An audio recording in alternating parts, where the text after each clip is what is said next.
Ես առաջարկում եմ մեր առաջին այսօրվա այսպես տաղավարային քննարկմանը հրավիրել Հերմինեն Միքայելյան,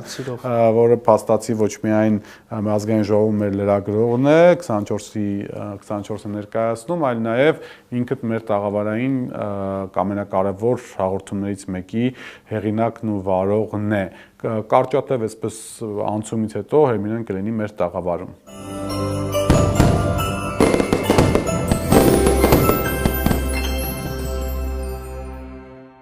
Հերմինե, ողջույն, ասում եմ, ինչ ասեմ, շնորհակալ եմ ընդունելու համար, դե մենք խոսում ենք Տիգրանի հետ անցած տարվա իրադարձությունների մասին, 24-ի արձագանքների մասին, մեր աշխատանքի մասին, դու փաստացի ներկայացնում ես 24 խորհրդարանում, մեր խորհրդարանական թղթակիցն ես, ինչպես նաև վարում ես մեր ամենակարևոր հաղորդումներից մեկը, հարցազրույց Հերմինե Միքայելյանի հետ։ Ես ուզում եի հասկանալ այլ խորհրդարանական աշխատանքից է սկսենք խոսելը, հա, ինչպիսի առավելություններ, հետաքրքրություններ ու դժվարություններ կան, մանավանդ երբ որ ես տեսնում եմ, որ պարբերաբար լրատվամիջոցները թիրախավորվում են իշխանությունների կողմից եւ իշխանական պատգամավորների կողմից, այդ թվում նաև ցավոք սրտի այդ նույն թիրախավորմանը արժանանում ենք մենք իբրև լրատվամիջոց։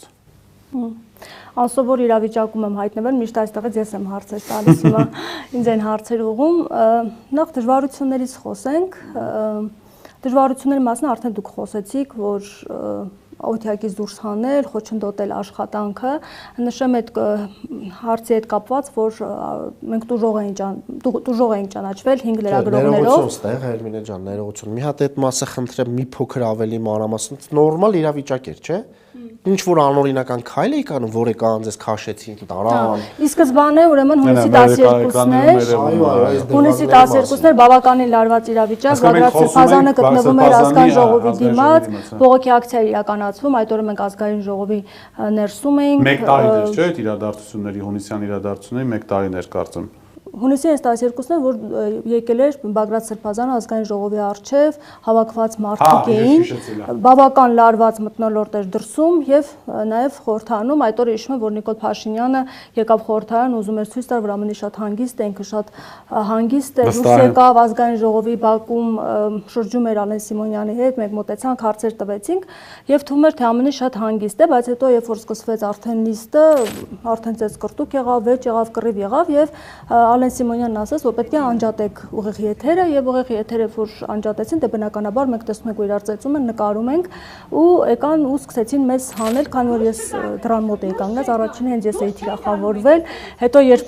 արդեն անցել էր մի քանի օր, ասում են, չի եք հենց ինձ թիրախավորել, որովհետեւ ես հետո կադրեր նայում, հենց ինձ եք հանում, ասում եմ, դու ամենաակտիվն էիր նկարում։ Ասեմ, որ այդ գործով արդեն իսկ քրեական վարույթ էր նախաձեռնվել, տուժող ենք ճանաչվել 5 լրագրողներով, բայց այդ գործը որևէ ընթացք չի ստանում։ Իդեպ երկրորդ գործն է, որ մենք տուժող ենք ճանաչվում հենց օթյակից դուրս հանելու պատճառով, բայց առաջինը կարճվեց ինչ-ինչ հանգամանքներով, երկրորդը այդ օթյակի նկատմամբ ես նկատել եմ, որ իշխանությունները հատուկ վերաբերմունք ունեն ուժայինների ներկայությունը ապահովելու համար, կարծես թե օթյակից դեպի ազգային ժողով նկարելը իրենց նյարդերի վրա դահլիճ նկարելը ամենաշատն է ազդում էլի կարծես թե։ Ու լինում է դեպքեր, երբ մենք նկարում ենք վերևից մեկը մյուսին ասում է, որ դու ուշադիր եղի, քեզ նկարում են, արդեն իրանց մեջ լինում է, որ նույնիսկ ողջունում են մեզ, իբրև թե մենք տեսնում ենք, որ նկարում եք, մենք զգուշ ենք։ Սիմոնյանը ներողություն ասում է, եթերն անջատեք, դա արդեն պարզա ինչ գործողություններ։ Իդեպ հա, այդ հարցի հետ կապված, հա, չէ՞, կամ օթյակում դե ինչ որ գործողություն արվի։ Եթերն անջատելը, այո։ Իդեպ այդ գործի հետ կապված, երբ որ հարցաքննում են մեզ մեղադրում են, թե ինչու եք դուք նկարում, երբ որ Ալեն Սիմոնյանն ասում է, եթերն անջատեք, բայց ես նաև մեր հետևողներին ասեմ, որ ինքը ասում է անջատեք ուղիղ եթերը ազգային ժողովի համար, իսկ մենք շարունակում ենք աշխատել։ Ազգային ժողովի ու այո, նա ինքը նկատի ունի ազգային ժողովի ուղիղ հեռարձակումը, ինքը նկատի չունի մեզ։ Եվ բացի այդ, եթե ներսում իրար ծեծում են ու աստված չանի, կարող է շատ վատ դեպքեր տեղի ունենա, մենք չֆիքսենք դա։ Ու իդեպ մեզ նաև մեր աշխատանքը ներկայացնելու համար ասեմ, որ այդ ամեն ինչը, այն ինչ որ տեսել է ժողովուրդը, դա բացառապես լրագրողներից աշխատանքի շնորհիվ է, որովհետև ուղիղ եթեր անջատվում ու վերջում իրար ծեծում են, չգիտեմ, հայհոյում են, վիրավորում են եւ այլն, եւ այդ ամբողջը ֆիքսում են լրագրողները վերևից, իհարկե մեծ դժվարություններով, հարվածներով, քաշքշոցների ինքը ազդեցություն ունի, այո, միայն ուղիղ եթերի վրա, չէ՞, ազգային ժողովի կանոնակարգ օրենսդրական օրենքը սահմանում է միայն այդ իրավահարաբերությունը։ Չէ, որևէ անգամ ՊՊԾ աշխատողը իրավունք ունի, դուք ազգային ժողովում հավատարմագրվելու ընթացքում կանոնակարգ գոյություն, չէ, այդտեղ արգելք չկար նկարահանելու ձեր սեփական հատկապես որ դա մեր տարածքն է եւ մենք պետք է լինենք, բայց երբ որ կռիվ է լինում, բոլորը այդտեղ են հայտնվում ու միայն լրագրողներին են հանում։ Գալով փաստացի նաև այնպես է ստացվում, որ մենք բոլորս ամեն ինչով զբաղվում ենք, ու ազգային ժողովից ու քո տաղավարային հաղորդումից բացի նաև լինում է դեպքեր, որ ստիպված ես լինում գնալ դաշտային աշխատանքի ու եթերն դրսում ապահովել, ցրտին, գիշերը,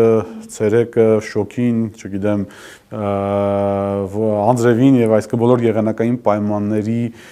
տրամաբանության մեջ կուզեմ եթե մտքովդ կհիշես այս տարվա քո վարած ուղիղությունից որն էր ամենահետաքրքիրը լարվածը որտեղ եւ նաեւ վտանգավորը որովհետեւ իրականում այնպես է որ մենք ունեցել ենք չէ դեպքեր որ ոստիկանները իրենց այնպես են պահել որ լրագրողներ են վնասվել հայթով նաեւ 24-ի հետ կապված եթե կհիշես Հիմնականում դե ուղիղ եթերները իմ գործընկեր Մերի Մանուկյանն ու Հասմիկ Սարգսյանն են վարում ես տաղավարներն ու ազգային ժողովը մի քանի ուղիղ եթերների որ մասնակցել եմ եղել է բավականին լարված իրավիճակ բայց այդպես հումորային հետաքրքիր դեպքեր չեն հումորային չեմ ասում որ մեկներ ամենալարվածը լարված իրավիճակներ որ մեջտեղում ես հայտնվում քո voice-երը կամ երի voice-երը սենց եղավնեն ցեղայով այս պայսես պետքա լինի լինում է իրավիճակ որ մտածում ես որ կարող է ողջ դուրս չգաս ես զգացել եմ նման իրավիճակ ոչ թե անցած տարի այլ երբ որ պատերազմը եղավ Արցախի վերջին, երբ որ Արցախը պետք է տեղահանվեին Հայաստան, ու այդ օրը սարսափելի իրավիճակ էր կառավարության դիմաց, ու երբ որ ինչ որ քարեր էին իրար վրա գցում, հետո արդեն շշեր էր եւ այլն, ես մտածում էի, որ կարող ողջ դուրս չգամ ստեղից։ Մի բան կարող մեզ կպնի, էլի։ Հետաքրքիրը գիտես որն է, այդ ամեն ինչի հետ միասին վերջի վերջում մեր հասարակությունը ամեն ինչով տեղեկանում է այդ իրադարձություններից, չեմ ասում միայն, բայց այդ թվում նաև 24-ի աշխատանքի շնորհիվ կամ հետևանքով ու մի պահ մտածում եթե մեր ընդհանրապես մեր դաշտում մենակ տրվեին տեղեկություններ, այն տեղեկություններ, որոնք որ հարմար են, ասենք, օրինակ իշխանության քիմքին, հա, ինչպիսի ձանձրալի եւ տխուր կլներ իրավիճակ համաձայն չէ գործընկերներ, ասենք, մոտավորապես այսպես կլներ, հա, առավոտյան ասենք Նիկոլ Փաշինյանի սրտիկը, կեսօրին ասենք, չգիտեմ, ինչ որ մի գրառում, երեկոյան ինչ որ մի բանաստեղծության արտասանում, ու այդ ամեն ինչը ծափահարությունների ներքո, ընթացքում ում ծեծեց իրար, ջարդեց, փշրեց, էս արեց, այն արեց, այդ ամեն ինչի մասին պետք է դրել, որտեղ դա հիբրիդային այսպես պատերազմի եւ տրամաբանության մեջ է։ Իդեպ այդ թեմայի հետ կապված նաեւ ասենք, որ հիմա լրատվամիջոցները շատ են թիրախավորվում ու դա եւս մեծ խնդիր է։ Վերջին շրջանում հավանաբար ընտրություններից առաջ որպես գործողություններ է, երբ հարց է տալիս եւ հարցը իրենց դուր չի գալիս, միանգամից լրատվամիջոցին են կպնում, այդ կերպ եւ լրատվամիջոցն են թիրախավորում եւ նաեւ հանրային կարծիք են ուզում ձևավորել լրագրողի հանդեպ, կապելով տարբեր շրջանակների հետ, ինչը եւս Դե գիտես, ասենք, ես հիշում եմ 18 թվականին մենք հիմնեցինք 24-ը 18 թվականից հետո մինչև այսօր արդեն փառկասու 2026 թվականն ենք հասնում, այսինքն գրեթե 8 տարվա ընթացքում այդպես էլ չկարողացան կողմնորոշվել, թե մենք վերջապես ում լրատվամիջոցն ենք, այն որ 18-ին հիմնադրվեցինք, տենց սկզբից դաժե Նիկոլական էին ասում, հետո Քոչարյանական, հետո Սերժ Սարգսյան, հետո չգիտեմ ես, չգիտեմ են եւ այլն, մի հատ հայտի պատմություն կա, բանի ականջկանչի Սուրեն Ջահանգիրիչի ներքին գործերի մեր նախկին նախարարի կարողա լսի կարողա չէ 99 թվականին ինքը Բազգեն Սարգսյանի կառավարությունով դառնում է ներքին գործերի նախարար ազգային ժողովում լրագրողները մոտենում հարցնում ասում են վերջը ասում են Սուրեն Ջահանգիրիչ դուք ում մարդն եք էլի նկատի ունեն Ռոբերտ Քոչարյանին թե Վազգեն Սարգսյանի ասես մնում ասում Զինայի մարդն են ասում իր կնոջ մարդն են չեն կարողանում համակերպել այն մտքի հետ որ մենք ճակերտավոր Զինայի մարդն ենք էլի Համենայն դեպս ես ուզում եմ շնորհակալություն հայտնել քեզ այս հաղորդման շրջանակներում 25 թվականի աշխատանքի համար մեր աշխատանքը միշտ նագրանի է, էլի լարվածության մեջ է, էմոցիաների մեջ է, տեղ-տեղ ինչ-որ բաներ ալնում, որ դու այդ պահին, ասենք օրինակ իրավիճակ ա լինում, որ չգիտեմ, դու հարց ես տալիս, ես էկրանի այն կողմից ու եթերում նայում եմ, ու ինչ-որ բան իմ դուրը չի գալի, ասեմ, ինչի սենս տվեց, իր պետք է նենց տա իր բան, բայց դու այդ դոստուպը չունես, չէ՞, չես կարող այդ բանը, ասես արդեն հարցը հնչել է, ասես բան ես անում եւ այլն, բայց եթե դա էլ չլինի, իրականում ինքը շատ ձանձրալի կլինի մեր հաղորդումը, եւ ես նորից ուզում եմ շնորհակալություն հայտնել թե խորհրդարանական աշխատանքները պատշաճ կազմակերպելու եւ թե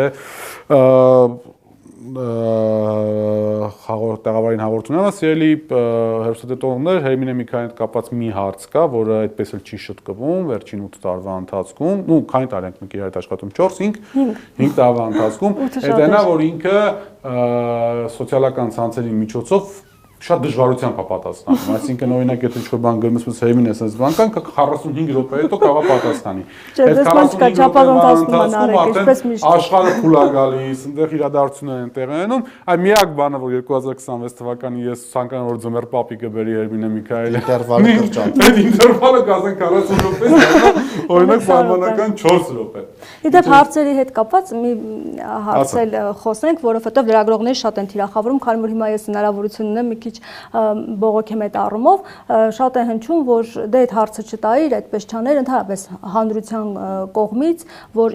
ինչի է այդ հարցը տալիս եւ այլն, կամ հակառակը ինչի, լավ չպաշտպանեցիր, լավ, այսինքն այդ կարծիքը նաեւ հանրության մոտ որ ձևավորվել է, որ պետք է անպայման լրագրողը պաշտպան դառնա, նույնիսկ ավելին անի, քան ընդդիմադիր գործիչը, որ իրեն գող լինեն, այս խնդրի առաջ իսկապես լրագրողները կանգնում են երկու կողմից էլ, որովհետև դու չես կարող տալ մի հարց, որ երկուսին էլ դուր գա, բնականաբար կլինեն հարցեր, որ մի մասին դուր կգա, մի մասին դուր չի գա, մի մասը կմտածի, որ դա ուղարկված հարց է, երբ որ հեռախոսիդ նայում ես ու այդ հարցը ճիշտ գրի ձևով ձևակերպես, որովհետև մեջբերում ես անում խոսքից, քեզ կմեղադրեն, որ դու կարդում ես ինչ-որ մեկի ուղարկած հարցը, երբ որ նույնիսկ հեռախոսին չնայելը Նախ հանուն անկեղծության շատ քիչ է լինում, որ ես կամ Տիգրանը ինչ-որ մի հատ հարց ուղարկենք, ասենք տուր, եթե այդ բանին ինչ-որ մեր հետ կապված ասենք ինչ-որ հետաքրքիր բան չկա, անշուշտ լինում է նաև, բայց դա լրատվող նորմալ է, որ լրատվող միջոցի խմբագիրը ասում է, ասենք լրագրողին այս ինչ հարցը կտաս, ասենք այս ինչ սպիկերին, դա լարցումից կողմն է, բայց ես ուզում եմ պատկերացնել անգամ այն ընդդիմադիրներին, որոնք որ այդպես մեղմ ասած դժգոհում են, իրանց վիճակն եմ ուզում պատկերացնել, երբ որ չլինեինք մենք որպես լրատվամիջոցներ, ասենք երբ որ առավոտը 7-8 հոկանոց ինչ-որ մի հիմար ակցիա են անում, ինչ-որ մի բանի դիմաց, հիմա չեմ ուզում ինչ-որ տենց ընդհանուր վիրավորել, բայց լինում են այդպիսի դեպքեր, աննպատակ, անիմաստ ակցիա, ու այդտեղ այդ նշանակում է, որ առավոտը ժամի 5-ին պետք է օպերատորը արթնանա, պետք է լրագրողը արթնանա, Տիգրան դուք եղեք ակցիա իրականացնողն եք, որպես այդպիսի լինում, բայց իհարկե պետք է այսպես իրանք էլ են նեղանում, թե էսի սենց արեցիք, այնպես արեցիք։ Դա տենց էլ կլինի իհարկե։ Այս վերջերս ընկերներից մեկը ասեց, կնասած, որ Հայաստանում իրական իշխանություններին ընդդիմադիր գետնի վրա գործունեություն, ոչ թե ընդդիմությունն է անում, այսինքն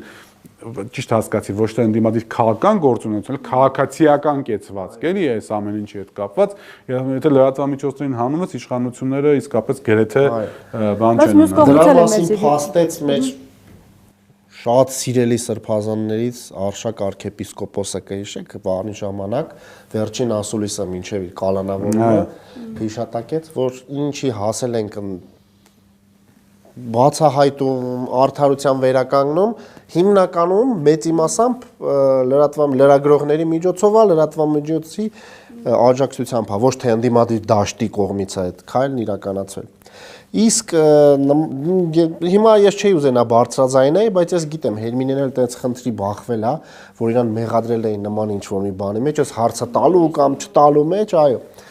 Եթե չեմ սխալվում, Իսրայելի 5-րդ վարչապետն էր Գոլդա Մեյերը, չէ, երբ որ ինքը գնում է Կնեսետ, հարցազրույց ընդդիմադիրներից որևէ մեկը նրան ուզում է մեղադրի, կարճ ժամանակում պատերազմը կանգնացնելու մեջ, թե նման մի հարցի մեջ, ինքը ասում է, ես եթե անգամ կարողանայի ծովի վրայով քայլեի, մեկը դուք ինձ մեղադրելու եք, ասելու եք սա թռչել չգիտի, չի կարող թռնի, դրա համար քայլում է ծովի վրայով։ Այսինքն այդ մեղադրանքները միշտ լինելու են։ Ես կարծում եմ ոչ թե պետքա դրանց նկատմամբ երկու ականջները մեր փակենք, այն sense ողջամիտ մասը վերցնենք, բայց Լրագրողները հաստատ ավելի լավ գիտեն իրանց աշխատանքը, քան այն մարդիկ, ովքեր իրանց մեղադրում են հանրային այդ աշխատանքի կազմակերպման Դեպ հիմա շատ են լրագրողներն մեղադրում, որ դուք պետք է կարծիք չհայտնեք, ձեր վերաբերմունքն եք դնում երբեմն եւ այլն, բայց ինչքան էլ որ այո, դա այդպես է, համաձայն եմ, որ պետք է կարծիք չհայտնի կամ փորձի չեզոքությունը պահպանել ամեն դեպքում, բայց կան հարցեր, որ հնարավոր չի լինում դա պահել, մասնավորապես Արցախի հետ կապված, եկեղեցու հետ կապված ու այդ հարցերի ժամանակ իսկապես դրվում է այդ եւ հուզմունքը եւ վերաբերմունքը եւ ամեն ինչը եւ լրագրողն էլ է մարդ եւ ինքը չի կարող այս գործընթացներն իսկապես Դու դա հիմնական իշխանական սառնասրտորեն, այո, հնչել կա։ Ուզենայի որպեսզի հանրության մոտ էլ երբեմն այդ բանը վերաբերմունքը արտահայտվեր Օրինակ գլխավոր խմբագիր Նիկոլ Փաշինյանի նկատմամբ, երբ որ ինքը հայկական ժամանակ օրաթերթ էր խմբագրում, ասելով, որ մի դիր քո անձնական վերաբերմունքը, ծայրից ծայր անձնական վերաբերմունք էր մեղմ ասած, կամ այսօրվա իշխանական լրատվամիջոցների պահվածն ու գործունեությունը, եթե նայում ես, այո, իսկապես այդպիսի խորհուրդների կարիք իրենք ունեն։ Ինչերից է, Հերմինե, շնորհակալ եմ 25 թվականին հետաքրքիր աշխատանքի համար, 26 թվականը շատ ավելի ծանր է լինելու, ուստի հոգեբանորեն խնդրում եմ նախապատրաստվել, այո, դու եւ Խաչիկը իրար դիմանալով, այսպես թեթևի առաջ դեպի տեսնենք մինչև ուր ենք հասնելու։